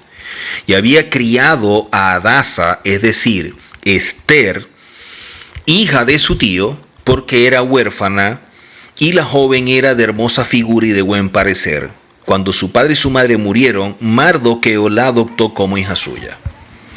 Entonces aquí dicen que era hija de su tío, pero hija del tío de ella o hija del tío de Mardoqueo. Porque dice Esther, hija de su tío. Pero ¿de cuál tío? Entonces, si es hija de el tío, quiere decir que este hombre viene siendo familia de Hadasa, evidentemente. Pero muchos dicen, podía ser sobrina o podía ser prima. Porque si era hija de un tío de Mardoqueo, entonces quiere decir que ella y Mardoqueo eran primos. Pero si ella era hija de un tío, o sea, de un hermano de Mardoqueo, entonces era su sobrina. Ahora, el asunto es que dice que de esta forma él empieza a criarla. Ahora, veamos acá algunas cosas interesantes en cuanto a esto, y por eso la enseñanza. Esta mujer, Hadasa, que es visto como una heroína en toda esta historia, es una mujer hebrea de la tribu de Benjamín, viene de la casa de Judá y fue tomada a la fuerza como esposa para Asuero. Dicen que todo esto se dio producto de los planes que se estaban presentando o la manera como estaban confabulando, y por eso Hashem permite que suceda todo lo que sucede para que ella pueda llegar a esa posición.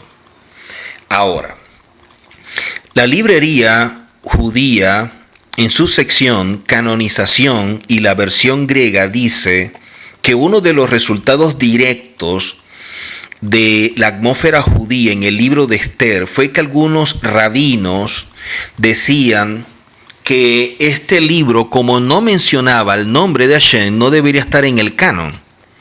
Pero hay evidencia de que no está de forma explícita, pero sí de manera implícita Hashem.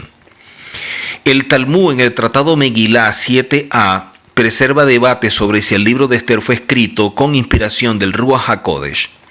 La mayor objeción para incluir el libro en el canon es por lo que dijimos previamente. No hay referencias del nombre de Hashem, aunque sí de forma implícita. La enciclopedia clásica, que está basada en la 11ª edición de la Enciclopedia Británica de publicación 1911, dice sobre el nombre de Esther que es una modificación de Istar, el nombre de la diosa babilónica de la fertilidad y el planeta Venus. La librería judía virtual, en su entrada, el rollo de Esther dice: Mardoqueo y Esther son formas derivadas de las deidades babilónicas Marduk e Istar. Y Vasti, la ex reina de Asuero, también se deriva del nombre Masti, una deidad elamita. Y Amán es una corrupción del nombre Amán, que pertenecía a un dios elamita. En la mitología caldea estaba el relato que Istar fue exaltada por encima de Masti, la deidad elamita.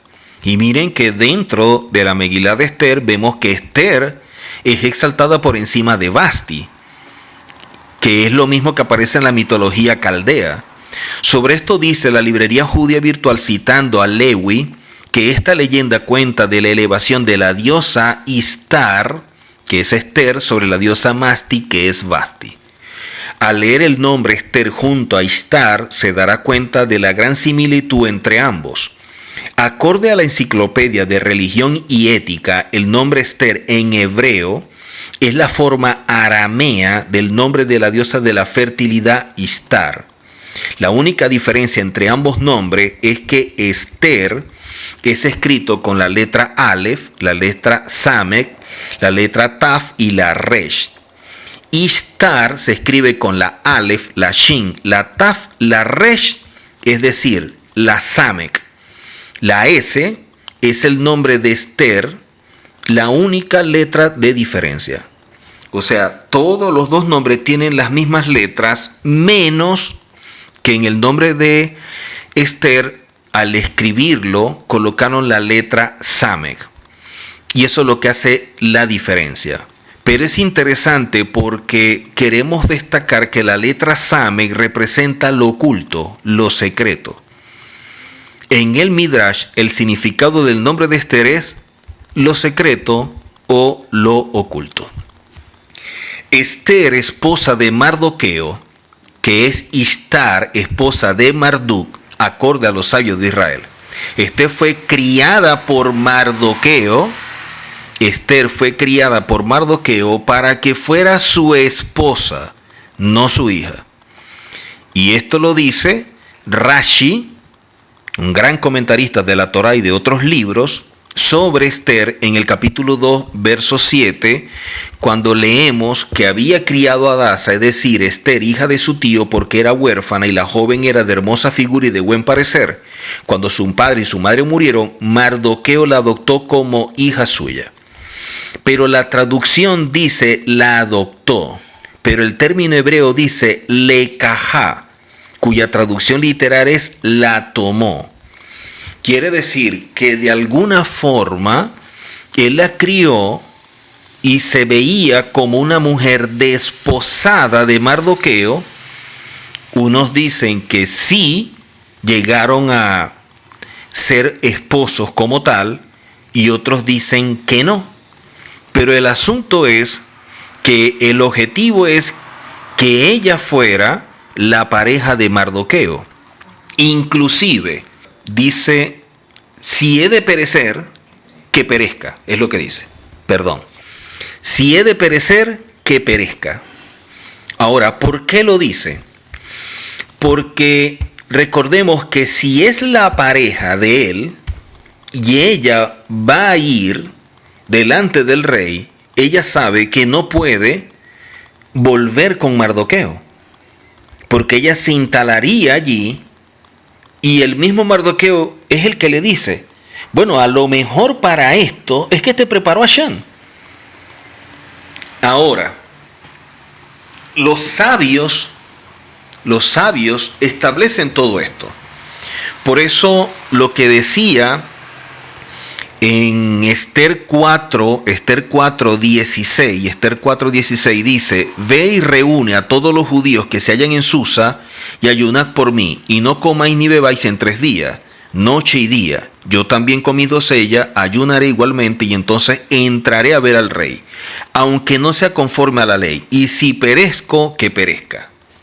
O sea, si para esto me trajo Hashem, yo lo voy a hacer.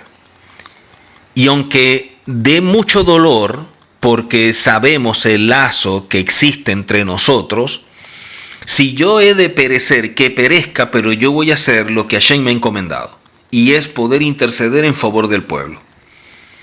Y eso es lo que le hace ver Mardoqueo.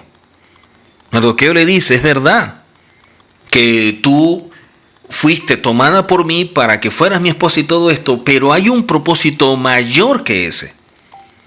Y es que tú debes actuar en favor del pueblo.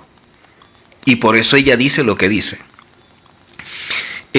Rashi y los sabios establecen todo esto y sacando esta interpretación del libro de Esther y comparándolo con el libro de Esther griego, dicen de forma muy clara que tenía a su cuidado a esta joven hija de Aminadab, un tío suyo por parte de padre, a la que había educado cuando sus padres murieron para casarse con ella. Se llamaba Esther y era muy bella. Así lo dice en el verso en el libro de Esther griego. Dice de esta forma, sus padres murieron, ella se fue con él para casarse con esta muchacha. Se llama Esther y es muy bella. Pero además hay otro punto también, que en la mitología caldea, Marduk es Tamuz, como aparece en Ezequiel 8:14, quien era el esposo de Ishtar.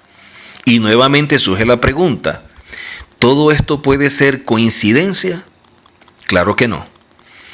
Ya se vio que Marduk e Istar eran primos, de la misma forma que Mardoqueo y Esther también lo era. Pero también vemos que Marduk e Istar se hicieron esposos, como la tradición judía y la versión griega de Esther enseña que Mardoqueo había criado a Esther para que fuera su esposa. Miren lo impactante de todo esto, ¿no? Porque muchas veces se lee, pero al desconocer todo lo que se enseña al respecto, podemos ignorar muchas cosas importantes que aparecen dentro de esta Megilá y lo que nos quiere enseñar Hashem. Entonces, todo esto aparece y los grandes comentaristas también lo muestran y lo que enseñan en cuanto a esto. Porque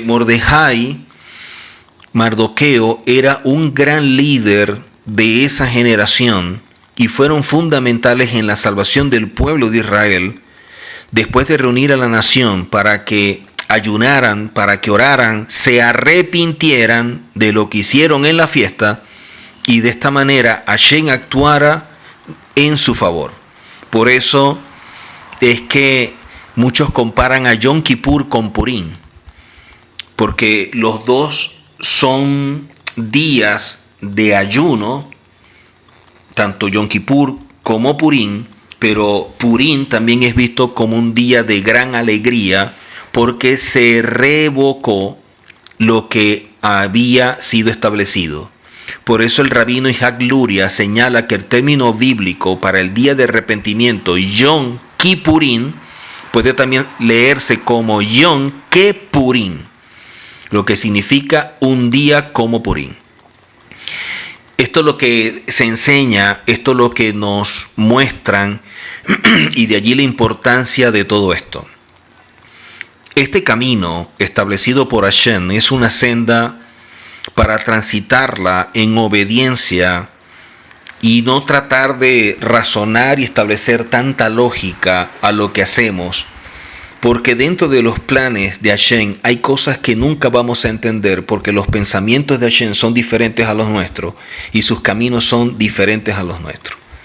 Que podamos aprender de esta Megilá y de esta celebración que es consecuencia del favor obtenido por Hashem al perdonarnos, por unirnos con personas en un momento de la celebración que Hashem establece que no debe ser por lo que representa espiritualmente.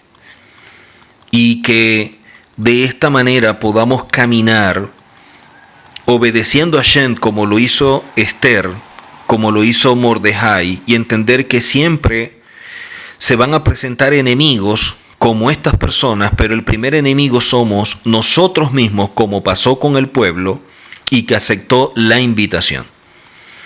Que no nos pase a nosotros lo mismo y que la asimilación no nos afecte para compartir o mezclarnos o participar de costumbres, de fiestas y de cosas que la Torá condena, y que más bien podamos caminar en santidad, honrando a Hashem en todo, y de esta manera que sean más bien estas personas que se conviertan a nosotros, como dice el profeta, y no nosotros a ellos.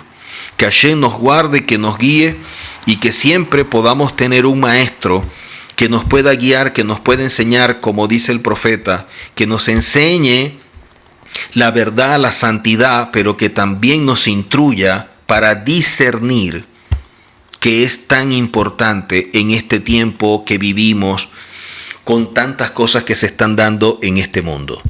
Así que sigamos trabajando en la unidad, sigamos trabajando en la comunidad, en la unión, y que Hashem vaya trayendo a todos aquellos para que podamos unirnos y como un solo pueblo, como una sola familia, en cada lugar donde estamos, podamos establecer un pequeño tabernáculo donde la presencia de Hashem more, y que de esta manera nos guíe en todo momento en espera de la redención final con la venida del Mashiach. Nos vemos en la próxima oportunidad. Shalom.